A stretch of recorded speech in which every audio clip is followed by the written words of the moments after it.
Hello dear students, welcome to the class again. This is my 10th class in ICGT. In the last class I was talking about compression with intercooling. Intercooling के साथ compression बात कर रहे थे हम, and I was telling you the different advantages intercooling has with compression. Now,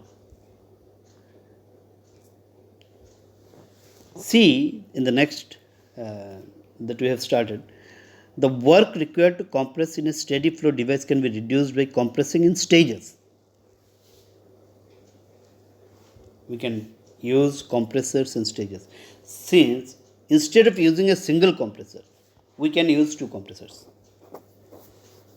And then we use an intercooler in between them.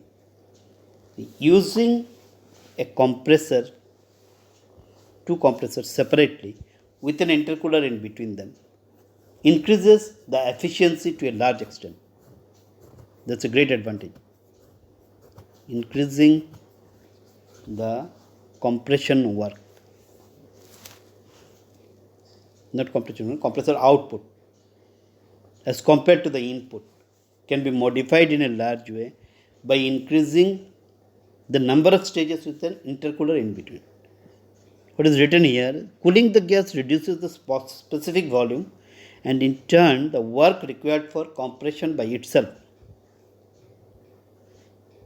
Compression with intercooling does not provide a significant increase in efficiency of the gas turbine.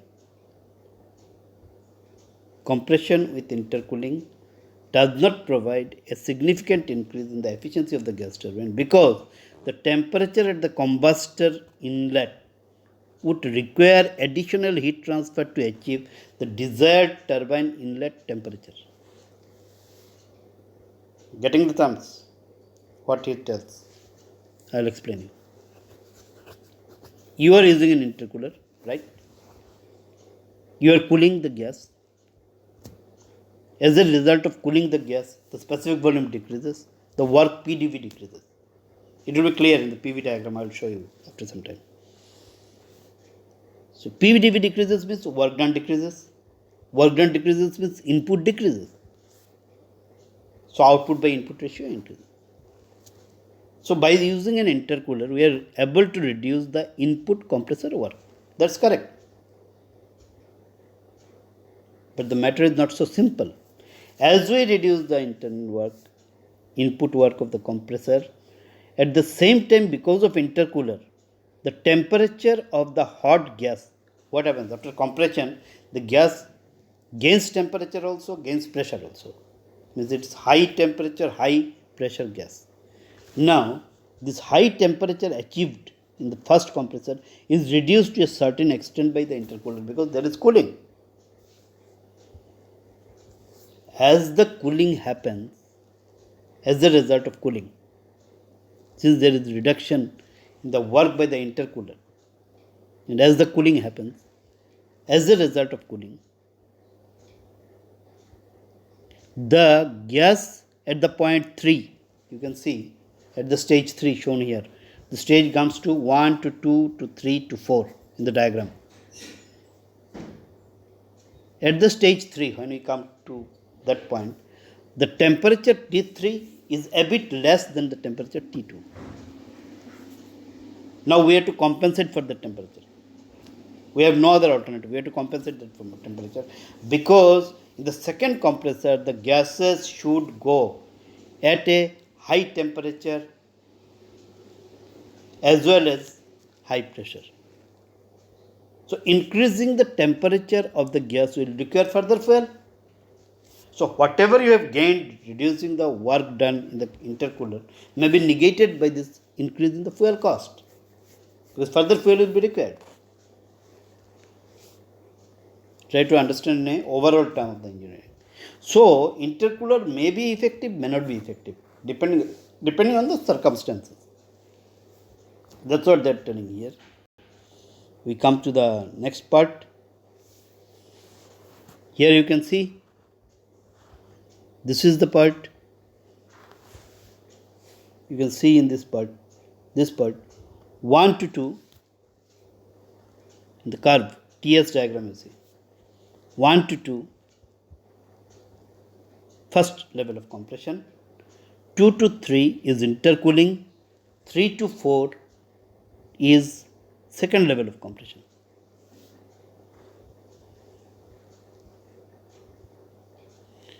But because of it is coming at the point 4 and it should have gone at the point 2 dash. 2 dash is the point where the compression would have been done. 2 dash, you can see in the curve, this is the point 2 dash. At that point the compression should have gone, but the compressor has reached the point 4.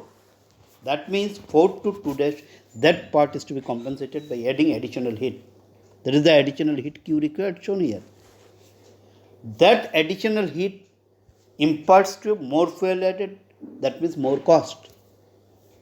That means what gain you have made doing the intercooling might have negated by the amount of heat added. But you have to make a comparison then. You have to find what is the energy saved by the compressor versus what is the additional heat Q added. And then you have to make a comparison and you have to find out which works better. If the intercooling produces a better work saving as compared to the heat added, then intercooling dominates over. Intercooling will be there. Now, how the intercooling helps? That's I am showing in the PV diagram. See in the PV diagram, in this PV diagram. Here you can see PV diagram. Process, pressure volume diagram, process 1 to 2 shows the first process of compression. 2 to 3 shows intercooling. And 3 to 4 shows the second process of compression. Instead of, if I would not have intercooled, the process would have reached from 1 to this point, the tip point that's showing at the top, the tip point. Here, it would have reached here in that case. This tip point, at this point, and by doing the process 2 to 3 and 3 to 4, the hatched area has decreased. You can see the hatch area. The hatch area would have otherwise more. I won't have intercooled it to 2 to 3 and 3 to 4. It would have straight gone from 1 to 2 to the straight curve at the top, as it is showing. So we are saving a lot of work here. We are saving a lot of work in terms of PDV. PDV is the work done, you know, from thermodynamics. PDV is the work done. Here, by decreasing the specific volume, we have decreased by intercooling a lot of work here. You can see the saving of lot of work. Since the lot of work is saved here, as a result of that, the compressor input work decreases. And since output by input ratio, the input decreases, so output by input ratio, that is the efficiency increases. Now, as I said you, this efficiency increase may be negated by the heat Q shown here. Heat added, you see in the TS diagram, additional heat Q required. That heat added may negate this or may not negate this. That we have to make a comparison to find. Because additional heat requires additional fuel. That should be clear to you. It's coming at the point 4, where as a result of intercooling in the TS diagram, where it should have been at the point 2 dash to reach the to go to the combustion chamber. From compressor it goes to combustion chamber, and it should have come at the point 2 dash to reach the combustion chamber, but it is not at the point 2 dash. It leaves at point 4. So 4 to 2 dash gap is to be compensated by adding an additional amount of heat. So you have to make that additional amount of heat added comparison with the work saved by the compressor, and that gives you the which is beneficial, the intercooling is beneficial or not.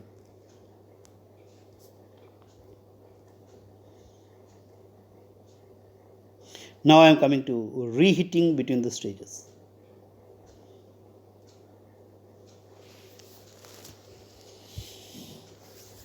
See, here we have put one compressor and two turbines.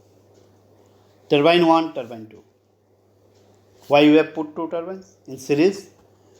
Turbine 1 also rotates the shaft, turbine 2 also rotates the shaft. And by putting two turbines, number of turbines in a series, we are increasing the power given to the shaft. There is the shaft rotation. Simple word, shaft को घूमना आसान हो गया जितना ज़्यादा turbine में use करते रहोगे. तो ये टरबाइन यूज़ करने से shaft will move at a higher power or higher pace. As the shaft moves at a higher pace, W net produced is more. The work net done produced is more. Now there is a clue here. Compressor compresses from 1 to 2. Combustor adds heat from 2 to 3. Then it goes to turbine from 3 to 4. And at the process 4, it should have entered the second turbine. But we cannot enter like this. It won't increase the efficiency much. Because in a turbine, the gas entering should be at high temperature and high pressure. Pressure is maintained at the point 4. There is no problem of pressure because we have already increased the pressure with the help of compressor from process 1 to 2. So that pressure, almost same pressure continues at point 4. So pressure is not a problem. But the problem lies that after from combustor, the steam or the gas comes to turbine, rotates the turbine, and its temperature drops along with pressure. Now some pressure is already remaining, so there is no much problem of pressure. Main problem is the temperature also dropped. To increase temperature, we use a reheat combustor. You can see a reheat combustor. We are increasing the temperature with the help of a reheat combustor.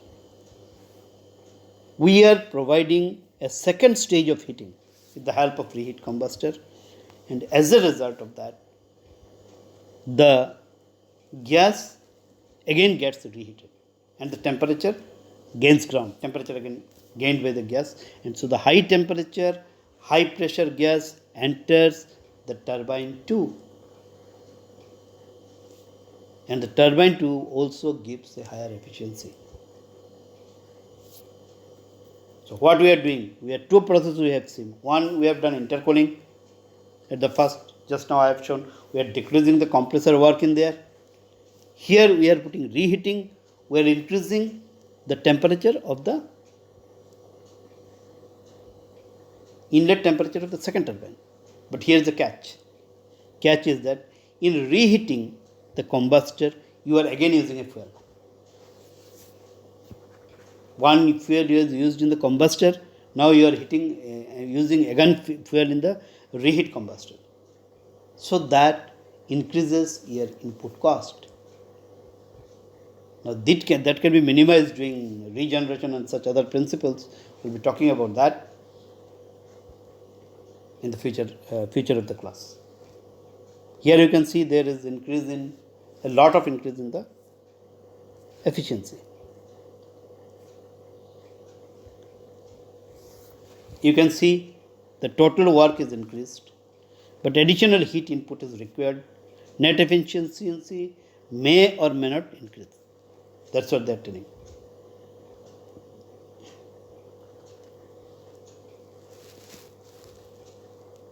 Here, what they mean to say, see the diagram.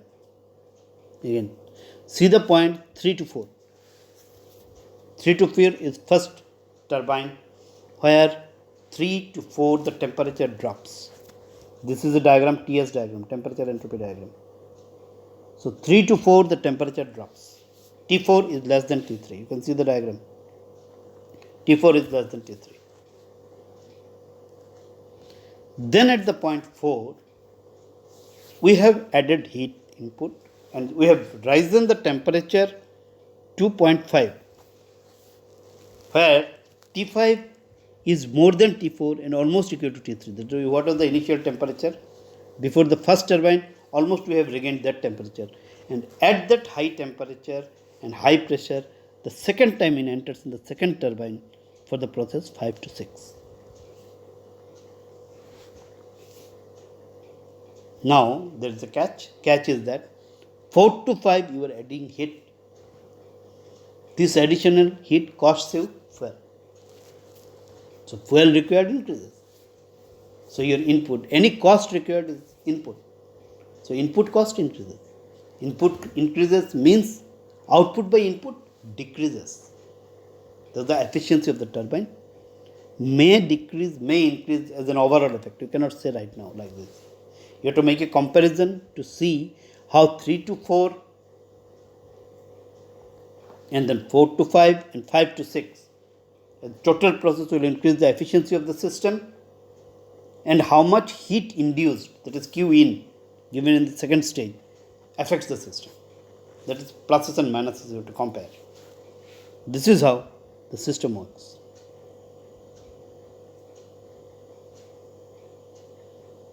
Now we come to Brayton cycle with regeneration.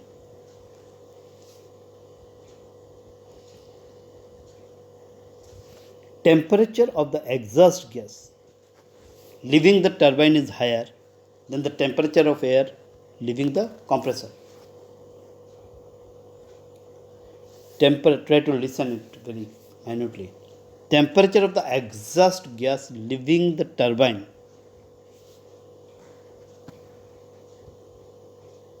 is higher than the temperature of air leaving the compressor. What happens? In a cycle, you first compress and the compressed air goes to turbine. It goes to combustor. It goes to combustor. While you increase the temperature. But the output or outlet temperature of the turbine is more than the outlet temperature of the compressor. So why not to heat the compressor gas with the outlet temperature of the turbine? Outlet temperature of turbine, outlet temperature turbine का जो gas है turbine से निकल रहा है वो तो हम ऐसे ही फेंक रहे हैं, that gas is going out, but उसका टेम्परेचर कंप्रेसर आउटलेट टेम्परेचर से ज़्यादा है और कंप्रेसर के बाद हमें हीट देना है, कंबस्टर में हीट दे रहे हैं. So to do that why can't you use this exhaust gas to heat the gas coming to the turbine, coming to the combustor? You can do a pre heating. That is called regeneration. You can see the regeneration. It's shown here in this diagram. See in this diagram how the regeneration is shown.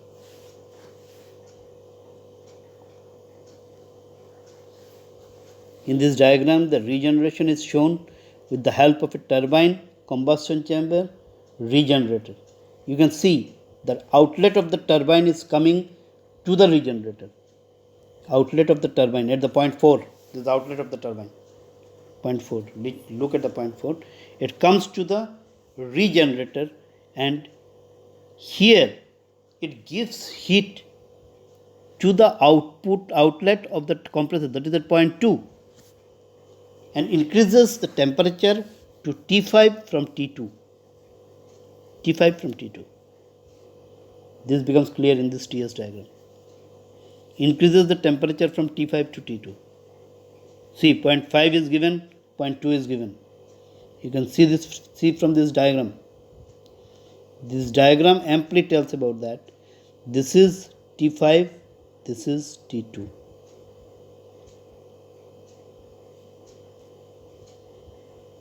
So, from T5 to T2, the temperature increases.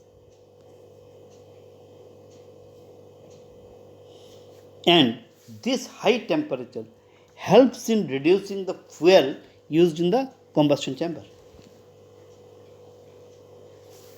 I hope you understand how. In a turbine, before entering, we need high inlet temperature to enter the system. To increase the high inlet temperature, we are getting already high outlet temperature of the gas from the turbine. Why not to pass this high outlet gas through the regenerator to heat the compressor outlet gas? Compressor outlet gas gets heated and as a result the heat required in combustion chamber is more. That is, the fuel economy is more in combustion chamber. We need less fuel to give a less heat to the combustion chamber. As a result, high temperature, high pressure gas enters the turbine, makes the turbine work efficiently, and more net work is envisaged. Here in this cycle, there is no negative effect. It is only affecting positively.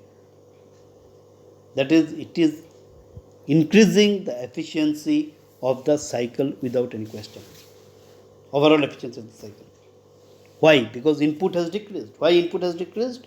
You have decreased the fuel consumption in combustion chamber. And as you decrease the fuel consumption in the chamber, the input decreases. The input decreases means output by input increases. That is, the efficiency of the system increases with regeneration. This is called regeneration process.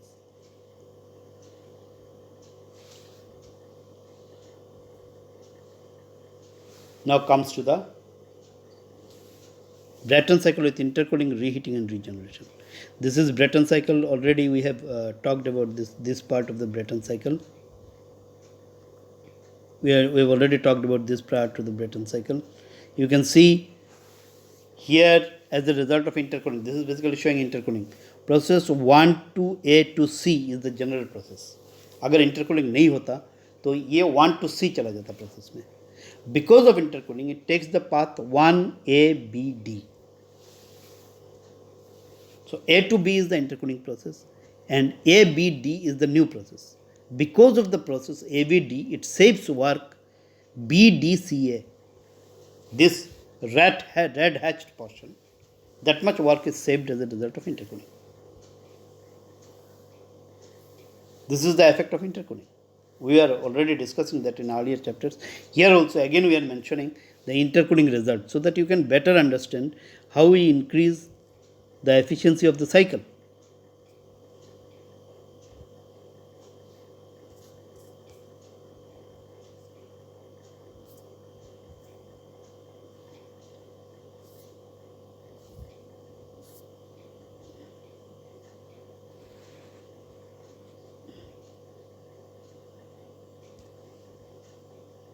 Now, this is what I mean. The next cycle. See minutely this cycle. About this cycle I will be talking in the next class also, but have a look minutely at the cycle. It's a very intelligent cycle to run here. Very intelligent cycle. The overall efficiency, how it is to be increased. You see compressor 1 to compressor 2. In between compressor 1 and compressor 2, there is an intercooler.